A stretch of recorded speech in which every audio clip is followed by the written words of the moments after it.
you guys to our pre-certification workshop. My name is Vanessa Aplon-Letson, and I'm one of the business development coordinators with the City of Houston.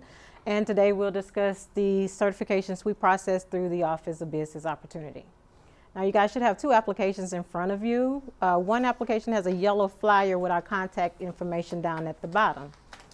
That contact information is a hotline number, so it reaches us Monday through Friday, 8 to 5.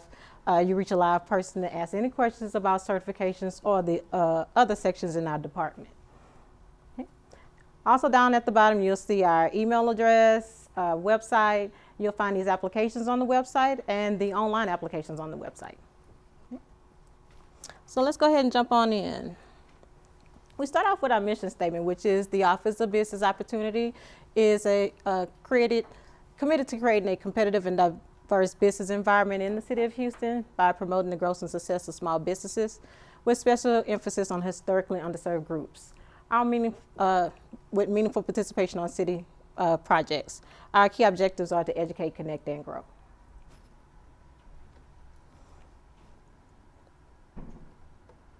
Now, under the Office of Business Opportunity, you have certification.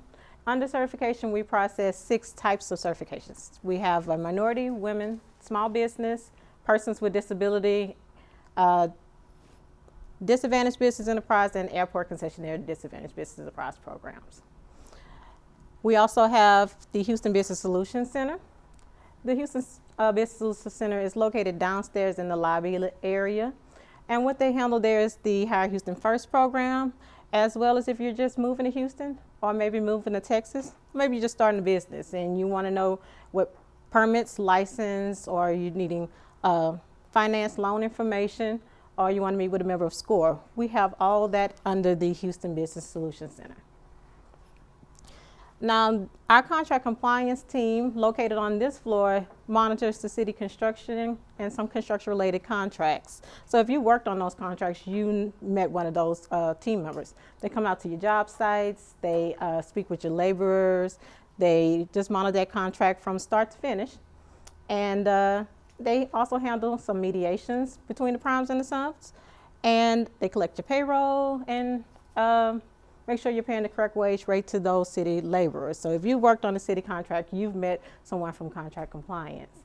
Any questions for contract compliance or the Houston Business Solutions Center, the hotline number is your number to call.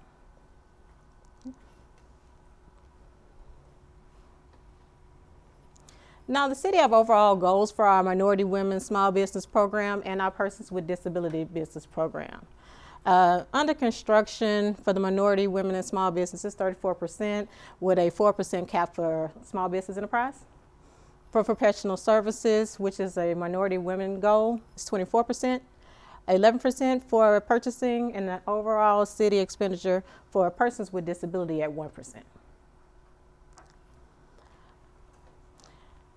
Now, at the IAH concessions, there's a 32% ACDB goal, which is airport concessionaire. That's non-inclusive to the rental car. So you can see for both Hobby and IAH, the rental car is different. It's 3.7 for ACDBE rental car. At Hobby, it's a 29% goal, but the rental car is 3.35%. Now, the DOT goals funded for the projects at IAH and Hobby, 29%.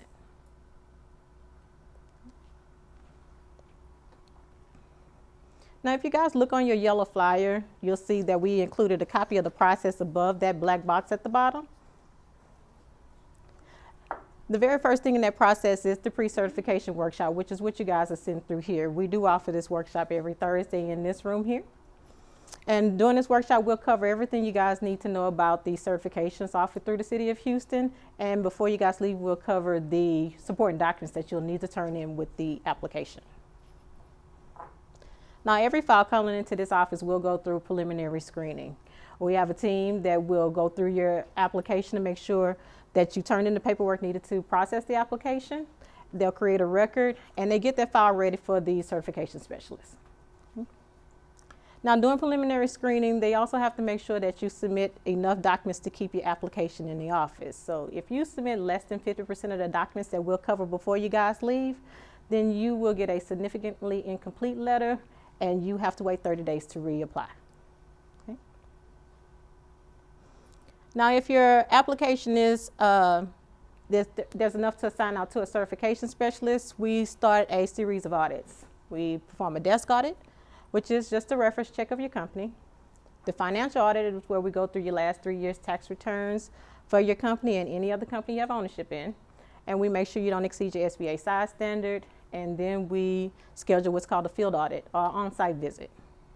During that on-site visit, we come and sit down with the qualifying minority, female, or small business owner, and we cover everything about that company. We cover the ownership, any changes in ownership.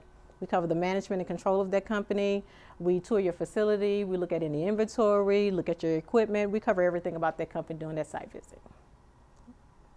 Now, once we complete the audits and we have enough to turn it in for committee review, the committee will just either issue a certification that's valid for 3 years or a tentative denial.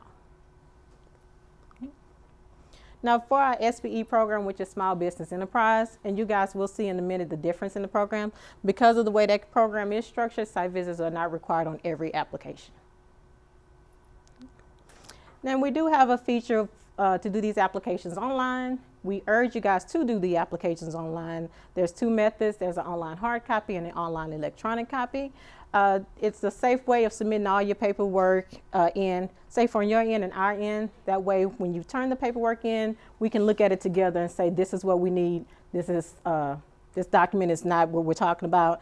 And that way you can't say, I turned it in and we didn't get it. That kind of stuff like that.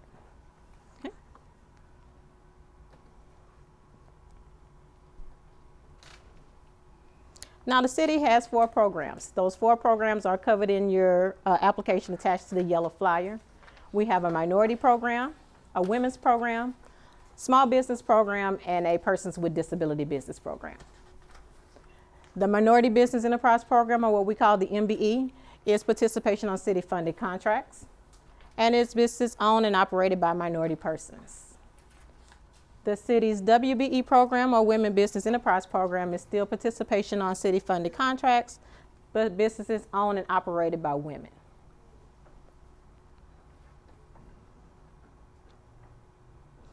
Now, the city's SBE program is a unique program because it is participation on city-funded contracts, but it's construction contracts only. The participating firm must be in the construction industry, and our program is race and gender neutral. Construction industry, can that just do with equipment and supplies rather than actual building, laying foundation? It could include supplying the equipment, supplies for construction. Yes, ma'am. Last city program is Persons with Disability Business Enterprise, or the PDBE program. So if you have a presently existing medically determined physical or mental impairment of a chronic or permanent character that substantially limit one or more of your major life activities, you may qualify for that program.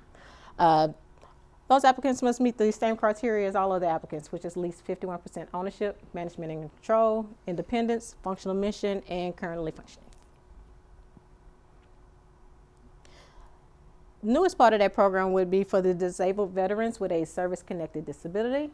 If you can demonstrate that with a disability rating letter from the Department of Veteran Affairs or a disability determination from the Department of Defense, you may qualify for our Persons with Disability Business Enterprise Program. So those are our 4 city programs. They're, again, covered in that application you guys have with the yellow flyer attached. But you guys should have another application for the Texas Uniform Certification Program. That covers 2 programs, which is the Disadvantaged Business Enterprise Program and the Airport Concessionaire Disadvantaged Business Enterprise Program. So those programs are participation on federally funded contracts. You do not have to be located in our metropolitan area to qualify for those programs.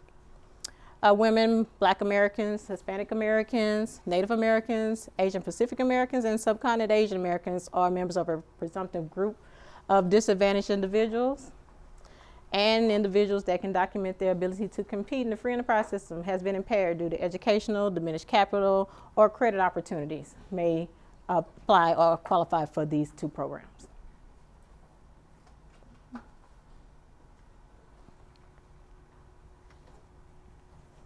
Now, the requirements for our programs are also followed on that yellow flyer there. On the slideshow here, we kind of broke them down by program. So you see for all programs, You must be at least 51% owned, managed, and controlled by a minority, female, person with disability, or socially and economically disadvantaged individual. The minority, female, person with disability owner, or socially and economically disadvantaged owner, or a small business owner must have the training expertise to perform the work. And if the state of Texas requires any kind of license or certificate, it must be issued in his or her name. Your firm must be independent, for-profit, and currently functioning. And for our local programs, which is the Minority Women, Small Business, and Persons with Disability Program, you must have a business presence in one of the following counties, which would be Harris, Brazoria, Chambers, Fort Bend, Galveston, Liberty, Waller, Austin, and San Jacinto County.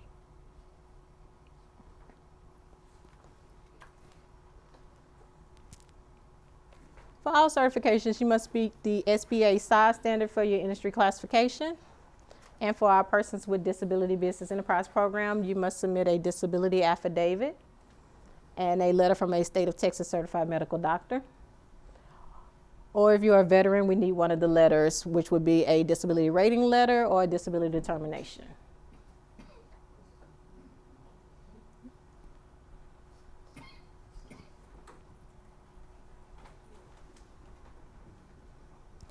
Now for our small business program, it requires the applicant to be in a construction or construction-related field. And for our DBE and ACDBE program, which are those federal programs, your personal net worth needs to be less than $1.32 million, excluding your primary home and the ownership interest in the business listed on the application.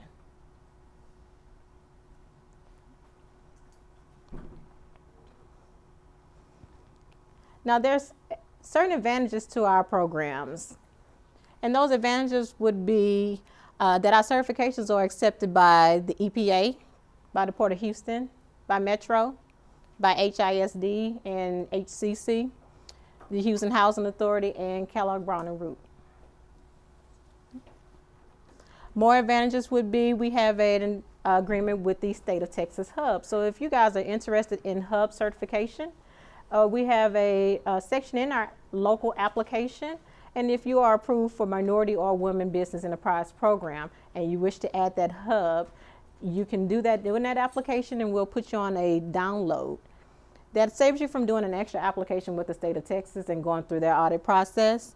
They will do their checks and balances on their end. And if you qualify for their program, they will send you the hub certification. Okay? Now before you guys leave here, I'll show you that section in the back of that application. More benefits would be our newsletters, workshops, and seminars. And our workshops and seminars include the School of Construction Management, Bonding and Education Program, the Business Mentor Protege Program. We also have a Government Procurement Connections and the City of Houston Meet the Buyers Program.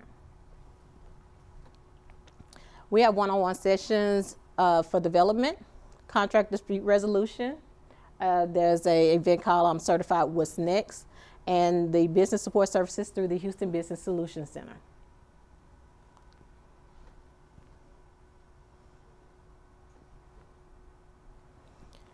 More advantages would be bidding opportunities on city contracts. Your City of Houston certifications are valid for 3 years. There's gold credit for participation on City of Houston projects. And then if you're certified, you're listed in our City of Houston directory found at houstontx.gov. That's the City of Houston's main website.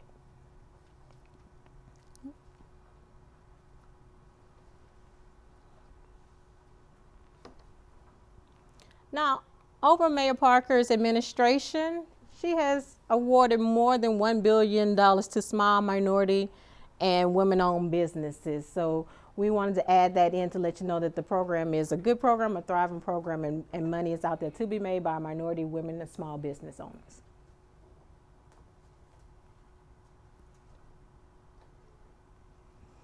Now, there are grounds for decertification from our programs. Any material misrepresentation in the certification application or in the execution of any contract by any reason is grounds for a 5-year revocation of certification for 5 years. And so they would be allowing companies' names to be submitted towards satisfying the MW, PDBE, ACDB, or DB goals, for a scope of work which you are not certified, hiring the members of the prime contractor's workforce, or allowing your company's name to be submitted towards satisfying a MWBE, PDBE, ACDBE, or DBE goal and not actually performing the work. Okay. Now, right behind you guys' yellow flyer, there's a white flyer. That is registering with strategic purchasing. Now, you do not have to be certified with the City of Houston to register as a vendor with the city. So we give you that information, and you can actually do that today if you have not already. Registering with the Strategic Purchasing Department lists you as a vendor with the City of Houston. So it's different from certification, but it gives you access into the Strategic Purchasing website so you can see what's up to bid or what's been issued to bid. Okay. Also, if you plan on doing city work, the only way you can get paid is by having that vendor number. Okay. So you guys, if you will download a W-9 and fax it to Strategic Purchasing, the fax number is in the body of the paragraph. They can issue you a vendor number. Or if you guys wish to do it online, their website is listed at the bottom. You can go to their website and basically complete that online, and they'll issue that vendor number. Any questions about obtaining that vendor number or navigating through their website, please call Strategic Purchasing. Their number is listed down there at the bottom of that flyer. Okay. All right. And so now we'll discuss the applications. Okay. I thought they wanted. Okay. So we'll start off with the City of Houston's application. By now, if you guys take both the flyers off, you should be looking at the application.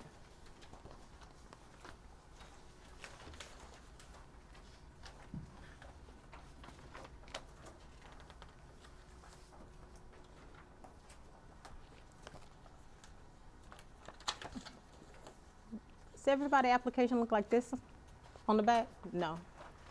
No. No.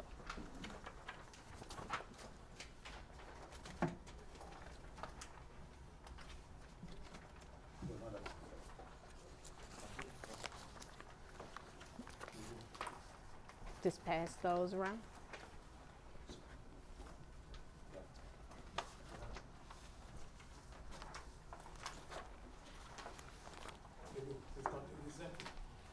They had the SB. There you go. Okay, so what we're going to do is look at the checklist.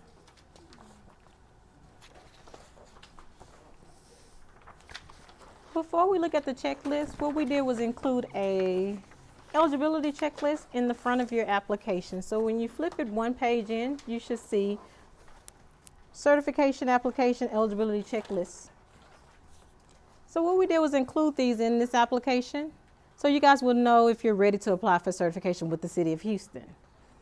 Our general rule would be go through these questions, and if you answer no to one of these questions outside of the last one, you want to put a pin in completing this application and give us a call in the office. These are basically the requirements that we just covered through the slideshow in question form. So let's go ahead and cover these real quick. So you guys know you have to be a U.S. citizen or a legal permanent resident. You have to have the training expertise, and if the state of Texas requires a license or certificate issued in the qualifying owner's name. You must be for profit, independent, and currently functioning, maintaining a significant business presence in one of those counties listed there. And you must have invoices and proof of payment for each area which seeks certification. So if you can provide those for us, that's that currently functioning requirement that we discussed earlier. Yes, sir. Last question. Mine is like, I have a certification, but like flagging certification. So, like staff from doing some that certification would be satisfactory towards it. To do the flagging? Right. So are you saying for the invoices and proof of payment portion, or for the? So, yeah, how would you have to do that? Well, that would show invoices and proof of payment show us that you've billed a company for your service and they've paid you. They paid your company. Right. And so you would give us invoices for companies that you've billed and they've paid you. Right. Yes, sir. Okay. Now the next question It's about the SBA size standard. And what we did there was list the SBA's website for you guys. And you can go to that website and find your industry there, and it'll give you a size standard. And the way we look at your size standard is we look at the gross receipts for the last 3 years of your company. We simply add them up and divide by 3. Now, if you have ownership in any other companies, we do need those tax returns. That goes towards your size standard. Okay. What if we haven't filed tax returns for the business yet? Do we submit our personal past year's tax return? It depends on how your business is structured. So if you're a sole proprietorship, then we will ask for the 1040s for the last 3 years. Yes, ma'am. What if you're a corporation? Corporation and you new, then your corporate documents will let us know you're new, and we not to expect any tax returns. Yes, ma'am. Does the doesn't the city have an age requirement, like how long you've had to be in business in order to get certified? No, ma'am, we don't. So if you're a new business, as long as you've performed work under your business name and you've been paid, you can actually apply for certification.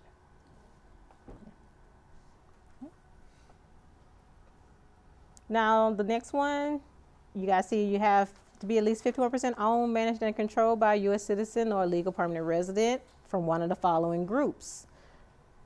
So if you answered no to any one of those questions, if we stop at that point, you want to give us a call and tell us which one you asked no to, and we can tell you why you might not be ready to apply for certification just yet. Okay. Now, that very last question is for companies that is applying for SBE, which is construction and construction related only. So if you're not construction or construction related, you don't have to answer that question. But if you know you're going into that for certification, then you need to answer that last question and make sure that you have us invoices and proof of payment, and what you're asking for is construction and construction related. Okay. So those are our eligibility checklist questions there. But earlier we talked about preliminary screening of your application.